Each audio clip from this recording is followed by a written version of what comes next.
Oh, I thought we'd switch it up a bit. Hopefully you can hear me. But I'm sitting in the grass.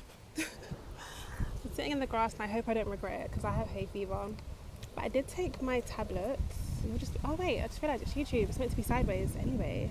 So this should be absolutely fine. Wait a minute. Let me set y'all up. Okay, this should be fine. Oh my god, I've had a 24 hours.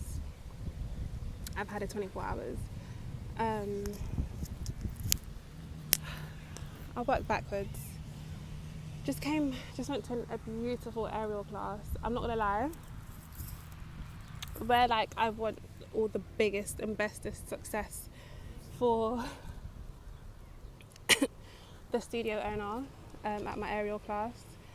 Like I pray that she gets like sold out classes and like she, you know, her classes are always fully booked and whatnot. I pray all the best for her, but I cannot lie, selfishly, I love a class where it's just me, maybe like me or like one or two other people. And I don't know, maybe I need to start coming on Sundays more often because I'm going to be very fidgety, by the way, because I don't like bugs. I bought like a towel that I used to sit on at the gym, and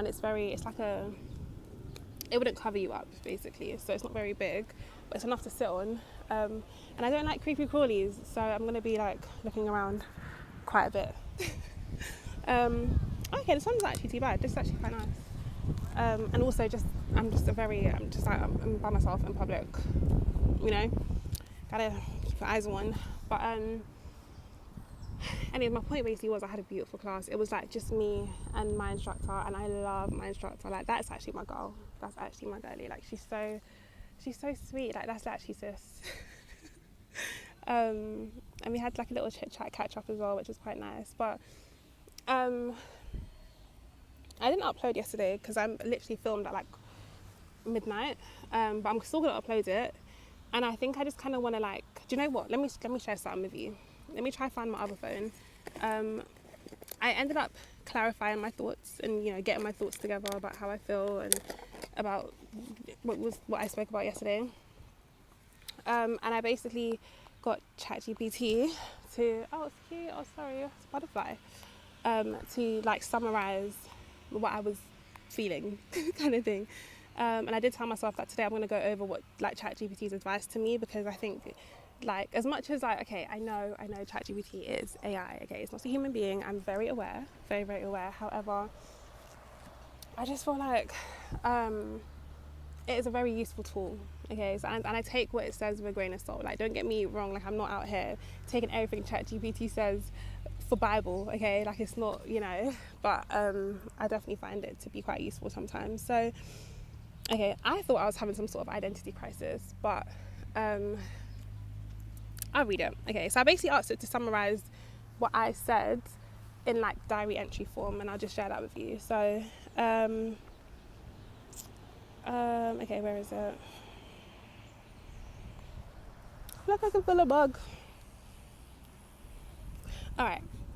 I think what I'm realizing is that I'm experiencing a disconnect between three versions of myself: the person I used to be, the person I am right now, and the person I believe I can become.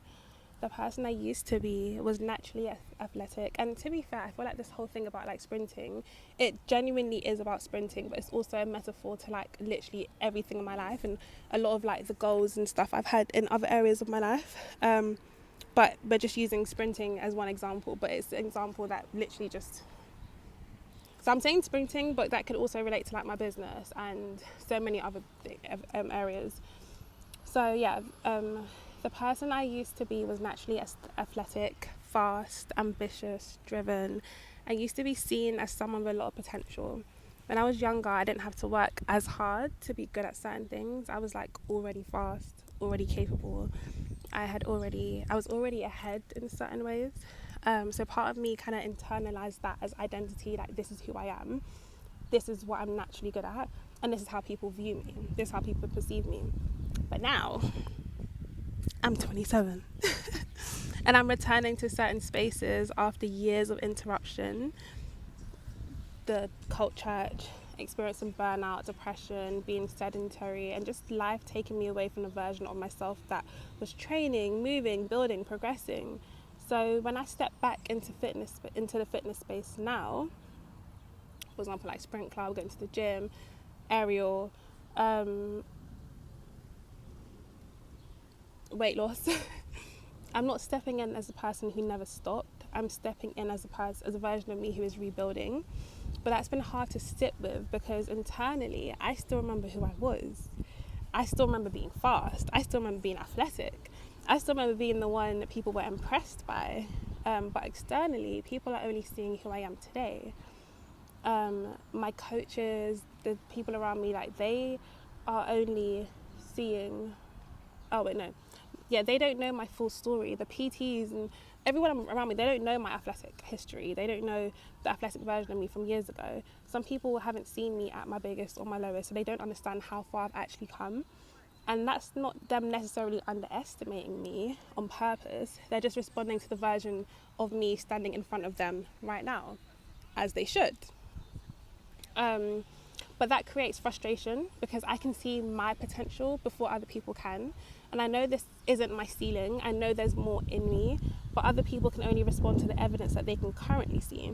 So part of the discomfort is that I want to be recognised, not just for who I am today, but for who I know I can become. Sidebar, who I know I can become based off the evidence of who I used to be, right? But there's also grief in this. I think I'm grieving the timeline that didn't happen. Not necessarily because I want to be 16 again, because I don't want to be 16 again. But because there was a version of my life where maybe I kept training, I kept building, kept developing, and didn't have those interruptions. And it's painful to realise that I'm not just picking up where I left off, like I'm having to rebuild after the gaps. Those gaps mattered. That's very painful. I'm going back, for example, when I did my last race, I'm going back into the stadium, looking at the stadium like, oh my God, I remember being here. Last time I was there, I was like 16, 15, you know? That was the last version of me that went there. And coming back, although like it's like my mind wants to kind of go back to that version of me, I can't because I'm in a physically different body. And like, all those gaps did something that means I'm no longer even able to be anything like that. Like it's not like I feel like I'm starting from the beginning again. Anyways, let me go back to the script. But yeah, so, and at the same time, I'm also realising that being naturally good at something isn't the same as mastering it over time. When I was younger, a lot of my identity came from being exceptional quite early, like being fast without much training, being ambitious, very young, when a lot of people around me weren't very ambitious. Or like just people my age, like I used to get the compliment a lot of like, wow, like you're so ambitious, you're so driven, you're so like if you had spoken to 15, 14-year-old Elizabeth, you would have thought, yeah, this girl's gonna go somewhere, because the way my mind was just so different back then. And it's just like, and that was a big thing as a child, but now I'm 27, that's an expectation, that's the norm. You're meant to be switched on, you're meant to, my nose is it's like hay fever. I didn't do my nasal spray. If I start sneezing all over the place, you know why. I didn't do my nasal spray. But yeah, at 27, that's not like a thing anymore. You're expected to have your life together. So I guess it's just the grief of like, and again, that timeline, like what had happened if I just had continued, because I was already on a good path. I just got steered away by this cult church. Have I got that lip thing? I feel like I have that thing, you know, like going your lips or, I don't know, I can't tell, but it feels like it. Anyway, so let me get back to the script.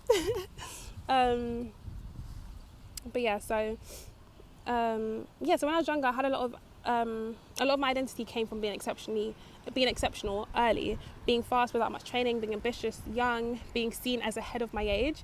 But now I'm moving into a different identity. Someone who builds through consistency and patience and practice and recovery and mastery, but over time. And that's a different type of identity. It's a lot quieter. It doesn't get immediate praise. It doesn't always come back. It doesn't always come with people being shocked or impressed straight away. It requires me to keep showing up when no one sees the full story yet. And I think that's where I'm landing. I don't need to keep explaining who I used to be. I don't need everyone to know my history before I allow myself to begin again. I can document it privately, and that's what I'm doing, and that's why I have like my thingy page, like my spam fitness page. So I think the documentation is very important for me, and I will be celebrating all of my wins personally, privately, for me. But yeah, so I can document it privately. I can keep giving voice to the part of me that wants to be seen through my private fitness page or my own video diaries, but publicly or in the places that I'm returning to, maybe I'm going to just keep showing up and let this work speak over time. The biggest shift I'm starting to see is that the biggest shift is that I'm starting to see evidence that I'm not stuck, I'm recovering. I couldn't run 120 meters a few months ago, and now I can do it twice. I did it twice yesterday. And when I say run, I don't mean run like as in like, you know, I'm talking about sprinting 120 meters. Sprint club used to feel like something I could do every other week potentially, and now it's something I'm considering going to weekly. I can train, socialize, go to the gym and still have enough capacity to do aerial the next day. A year ago that would have wiped me out. Not even would have, that wiped me out. This weekend I've been able to be so busy. Like Friday, went to work, went to the gym, then I went to go play basketball. I told you guys already, I didn't play basketball, but I was social. Saturday, what happened yesterday? It was literally yesterday, why have I forgotten? Yesterday, went to sprint club, and I was still kind of tired from Friday, but I still went to sprint club, went to the gym, got like 14,000 steps in. Like, I was doing all of that. Usually on a Sunday, I would have had to rest. Sunday I would have been wiped out, but my energy, my capacity has increased now where it's Sunday. I went to my aerial class, I went to my flexibility class. I'm now gonna go, and I did that nice long juicy walk through Burgess Park, going to like a 25 minute walk, depending on your pace. Gonna go cinema with my sister, and I don't need a rest day. Like, of course I'm gonna be making sure to rest in between, and like when I get home I'm gonna rest, you know. And obviously cinema isn't like taking a lot of my energy, but you get my point though. Like, I have a lot more capacity than I did a long time ago.